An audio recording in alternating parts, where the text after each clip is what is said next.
sur la Foire de Paris, le Grand Prix de l'innovation. Derrière moi, un four vapeur lancé par Electrolux. La vapeur, elle va en poupe, c'est la cuisine des grands chefs. Et aujourd'hui, le particulier va pouvoir cuisiner avec de la vapeur. Aujourd'hui, qu'est-ce qu'il apporte ce four? Comment ça fonctionne? Quelles sont les recettes, les astuces? Expliquez-nous un petit peu tout ça. Alors aujourd'hui, nous allons avoir un nouveau four vapeur effectivement, mais qui va fonctionner avec un interface tactile. Ça, c'est la grosse innovation.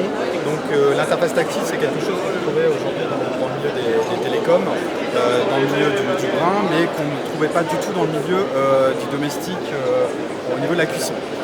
Donc l'idée, c'était d'apporter cette technologie-là et de rassurer le consommateur quant à son utilisation, mais aussi de l'emmener à cuisiner mieux et à cuisiner tout ce qu'il a vraiment envie de faire. Vous apportez de la simplicité avec un appareil qui est vraiment au top de la technologie. Exactement. L'idée, c'était justement de marier excellence culinaire et simplicité.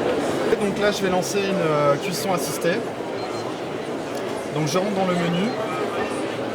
Je fais le premier choix des cuissons assistées, livre de recettes rapides. Donc là, comme vous pouvez le voir, j'ai un choix plus que complet. Donc ça va des légumes jusqu'au plat gratiné. Donc par exemple, nous allons prendre une viande. Là, pourquoi pas un ossobuco.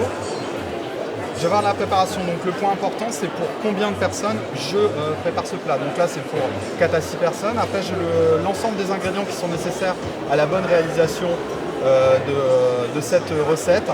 Et après, la préparation en tant que telle, donc avec toutes les étapes de préparation afin de bien réussir son ossobuco. Enfin, je lance la recette, je sais que pendant 2 heures, mon ossobuco va cuire dans le four, donc j'ai 2 heures à disposition devant moi. Je lance ma cuisson et j'ai une préconisation de mon four qui m'indique sur quel gradin positionner mon ossobuco afin que la cuisson soit optimisée. Combien de recettes? Nous avons une cinquantaine de recettes qui sont définies, donc c'est des recettes qui sont écrites de A à Z, donc du nombre d'ingrédients jusqu'à la quantité à prendre, jusqu'à la préparation et le temps de cuisson. Donc un autre point important au niveau du nouveau four Excite Electrolux, c'est la possibilité de régler au degré près le mode de cuisson. Donc je sélectionne mon mode de cuisson, je choisis la température et là je peux régler sur une plage de température qui va de 50 à 95 degrés. Donc on sait au niveau de la cuisson que la température et le réglage au degré près sont des facteurs très importants de réussite. Donc c'est pour ça qu'en tant qu'héritier de la cuisine professionnelle, Electrolux se devait de proposer ce type de produit. Alors toujours dans un souci d'accompagner le consommateur dans la bonne réussite de ses recettes, nous avons ajouté une aide à la cuisson au niveau des modes de cuisson. Puisque on ne sait pas toujours quel est le mode de cuisson optimal à utiliser lorsque je fais une préparation.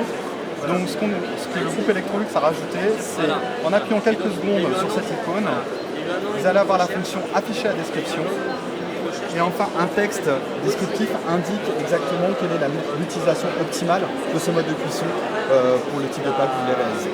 Voilà. La vapeur, comment ça fonctionne la vapeur dans les grandes lignes? Alors, dans les grandes lignes, c'est très simple. La vapeur, c'est 3 types de vapeur différentes. On a une cuisson vapeur totale qui est pour tout ce qui est légumes et poissons. Donc on va être sur des températures très basses et sur des durées de cuisson relativement courtes. C'est pour éviter d'abîmer tout ce qui est fibre alimentaire, c'est tout ce qui est aliments fragiles. Nous allons avoir après le mode de cuisson qui est relativement connu, c'est la vapeur alternée. Donc c'est 75% d'air sec, donc d'air chaud, accompagné de la vapeur. Ça va éviter de dessécher l'aliment, donc par définition c'est pour les rôtisseries ou les pâtisseries. Et enfin ce qu'on va appeler la vapeur combinée, donc c'est 50% du temps je cuis en vapeur, 50% du temps je cuis en air sec. Et là c'est un équivalent du pain marin. Merci beaucoup.